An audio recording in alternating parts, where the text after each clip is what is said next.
السلام علیکم، welcome to my channel learning point. آج کی اس ویڈیو میں ہم ٹی ٹی کے لیے جو سی بی ٹی کا ٹیسٹ ہونے جا رہا ہے اس کے لیے کلاس 9 کی تمام تر اردو کے جتنے بھی مشقیں ہیں ان سب کو ایک ہی ویڈیو میں کور کرنے جا رہے ہیں، تو ویڈیو کو آخر تک ضرور دیکھیے گا۔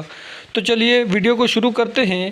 سب سے پہلے ہم شروع کرتے ہیں کہ ہمارے پاس فہرست میں جو مصنفین ہوتے ہیں اور انہوں نے جو اسباق لکھے ہوتے ہیں ان میں سے 1 سے 2 کوسچن ضرور ٹیسٹ میں آتے ہیں۔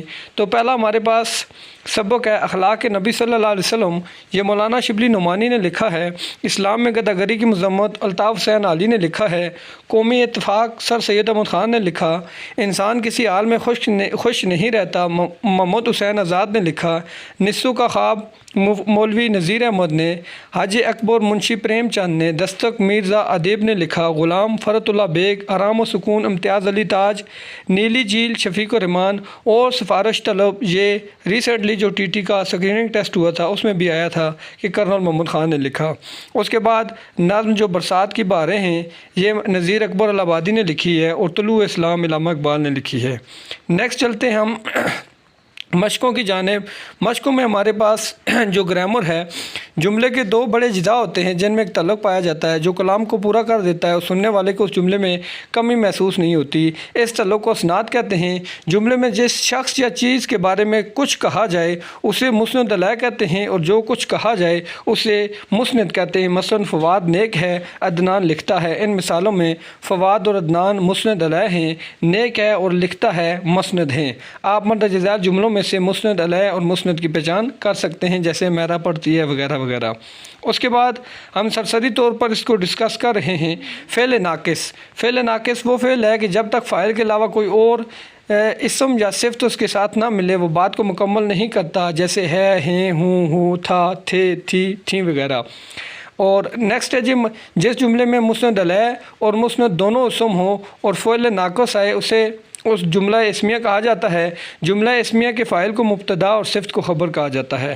مبتدا اور خبر کی پہچان یہ ہے کہ اگر کون لگا کر سوال کیا جائے تو جواب میں مبتدا آئے گا اور اگر کیا لگا کر سوال کیا جائے تو جواب میں خبر آئے گی۔ جملہ اسمیہ کے 3 بنیادی اجزاء ہوتے ہیں، ایک ہے مبتدا، دوسرا خبر اور تیسرا فعل ناقص۔ یہ نیچے مثالیں دیکھیں۔ اعراض ذہین ہے، کنول نیک ہے، موسم خوشگوار ہے۔ ان میں اعراض، کنول اور موسم مبتدا ہیں جبکہ ذہین، نیک اور خوشگوار خبر ہیں۔ ہے کو فعل ناقص کہا جاتا ہے۔ نیکسٹ ہمارے پاس مشق میں ہے جس جملے میں مسند علیہ تو اسم ہو مگر مسند میں کوئی فعل موجود ہو ایسا جملہ فعلیہ کہلاتا ہے۔ ایسا جملہ اگر صرف فاعل اور فعل سے مل کر بنے، جیسے نعمان انسا، شہریار اٹھا، اعتزاز دوڑا۔ ان جملوں میں نعمان، شہریار اور اعتزاز فاعل ہیں، انسا اٹھا اور دوڑا فعال ہیں۔ کبھی جملہ فعلیہ فاعل، مفعول اور فعل کی طرف سے مل کر بنتا ہے، جیسے فدا نے انگور کھائے، ابرار نے گاڑی چلائی۔ ان جملوں میں فدا اور ابرار فاعل ہیں، انگور اور گاڑی مفعول ہیں جبکہ کھائے اور چلائی فعل ہیں۔ تو نیکسٹ ہمارے پاس نیکسٹ مشق ہے، اس میں ہمارے پاس مرکب ناقص ہے۔ یہ وہ مرکب ہوتا ہے کہ جس سے سننے والے کو پورا مطلب حاصل نہ ہو، یعنی نقص رہ جاتا ہے، جیسے میرا قلم، اچھا گھوڑا، ٹھنڈا شربت۔ ایسا مرکب ہمیشہ جملے کا حصہ ہوتا ہے۔ مرکب تام یہ وہ مرکب ہوتا ہے جس سے سننے والے پورا مطلب سمجھ لے، جیسے میرا قلم اچھا ہے، یہ شربت ٹھنڈا ہے، وہ اچھا کھلاڑی ہے۔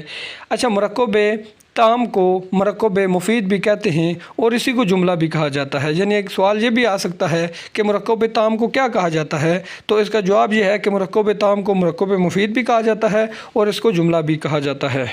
نیکسٹ ہمارے پاس مشق میں ہے 2 یا 2 سے زیادہ الفاظ کا وہ مجموعہ جو اہل زبان کا مرتب کردہ اور جس کے حقیقی معنوں کے بجائے مجازی معنی مراد لیے جائے محاورہ کہلاتا ہے۔ مثلاً قسم کھانا، دل سے اترنا، سر پر چڑھنا وغیرہ۔ یعنی ان کا حقیقی معنی کچھ اور ہوتا ہے لیکن جب یہ حقیقی معنوں کے بجائے مجازی معنوں میں استعمال ہوتے ہیں تو ان کو محاورہ کہا جاتا ہے۔ نیکسٹ ہمارے پاس ہیں کسی ایک چیز کو کسی خاص خوبی یا خامی کی وجہ سے کسی دوسری چیز کی مانند قرار دینا تشبیہ کہلاتا ہے، جیسے برف کی طرح ٹھنڈا ہے، پانی برف کی طرح ٹھنڈا ہے، یا پھولوں پر شبنم کے قطرے موتیوں کی مانند چمک رہے ہیں۔ اس کے علاوہ وہ نظم جس میں اولیاء اللہ یا بزرگان دین کی تعریف کی جائے اسے منقبت کہتے ہیں۔ جس نظم میں جس نظم میں بندہ اللہ سے یا خدا سے التجا کرتا ہے اور دین و دنیا کی بھلائی مانگتا ہے اسے مناجات کہتے ہیں۔ وہ نظم جو کسی بادشاہ یا کسی دولت مند انسان کی تعریف میں لکھی جائے اسے قصیدہ کہتے ہیں، اور وہ نظم جو کسی کی موت پر غم کا اظہار کیا جائے اس کے لیے لکھی جائے اسے مرثیہ کہتے ہیں۔ وہ طویل نظم جس میں کوئی قصہ کہانی، کسی جنگ کے علاج یا فلسفے کی کوئی لمبی چوڑی بات بیان کی گئی ہو اسے مثنوی کہا جاتا ہے۔ اور یہ والی کوسچن جو ہے وہ یہ بھی ایٹا کے ٹیسٹ میں آیا ہوا تھا جو ریسنٹلی ہوا ہے۔ اس کے بعد نیکسٹ ہمارے پاس کنایہ کے لفظی معنی ہے چھپا کر بات کرنا، یعنی بات کو جس طرح کرنا کہ مدعا کی وضاحت نہ ہونے پائے۔ اصطلاح میں کنایہ سے مراد یہ ہے کہ کوئی لفظ اپنے حقیقی معنوں کے بجائے مجازی معنوں میں اس طرح استعمال کیا جائے کہ حقیقی اور مجازی دونوں معنی مراد لیے جا سکیں۔ تو یہ تھی آج کی ہماری شارٹ سی مختصر سی ویڈیو کہ جس میں ہم نے کلاس 9th کے جتنے بھی سرسری سے شارٹ سی گرامر تھی اس کو ڈسکس کیا ہے۔ ویڈیو امید ہے آپ کو پسند آئی ہوگی۔ ملتے ہیں نیکسٹ ویڈیو میں، تب تک کے لیے اللہ حافظ۔